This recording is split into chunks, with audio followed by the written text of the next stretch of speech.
Pour vinegar over your feet and you'll never feel embarrassed about them again. Prepare a bowl and pour in 1 liter of warm water. Then add salt, which helps cleanse the skin, has antibacterial properties, and supports its natural balance. Add 2 full tablespoons. Next comes vinegar. Add 3 tablespoons. Vinegar refreshes the skin, helps maintain the proper pH level, and enhances the effect of the entire foot soak. Then add 2 tablespoons of vegetable oil to prevent dryness and leave the skin soft, smooth, and elastic to the touch. Mix everything thoroughly so the ingredients combine with the water. Place your feet in the bowl and soak them for 20 minutes, allowing the ingredients to work gently and evenly. This is a good moment to sit back and let your feet rest. Afterward, remove your feet and dry them carefully with a towel, paying special attention to the spaces between the toes. Regular foot baths with salt, vinegar, and oil help soften the skin, improve its appearance, provide a feeling of freshness, and keep feet looking well cared for. This method also helps support protection against fungal infections. Recipe for homemade collagen cubes that smooth wrinkles. They improve the condition of joints and cartilage.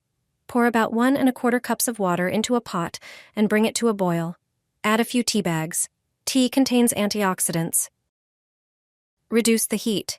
Then add the juice of half a lemon and 1 tablespoon of honey. Remove the tea bags. Add 1/4 cup, about 1.8 ounces, of powdered gelatin to the pot. Gelatin is partially hydrolyzed collagen, and its composition stimulates collagen production in the body. Pour the mixture into a container and refrigerate until set. Eat 3 cubes a day to boost collagen production. Your skin will look healthy and firm, and knee pain will disappear. Do these exercises using only your feet. I even do them in the bathtub. The first exercise is rotating both feet in one direction and then in the other, 18 times each way. The second exercise is done 36 times. Rub one heel against the other. The third exercise is also repeated 36 times by moving your feet forward and backward. Next, work only with your toes, sliding them forward and backward, again 36 times. Make sure to repeat each movement carefully. Then rub one foot against the other, also 36 times. After that, gently tap one foot against the other for the same number of repetitions. The last exercise is using the big toe of one foot to rub the area on the other foot, right under and next to the big toe.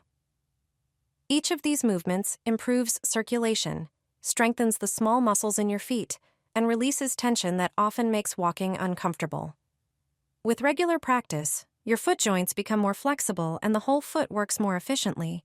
It's a routine you can do literally anywhere, even while taking a bath.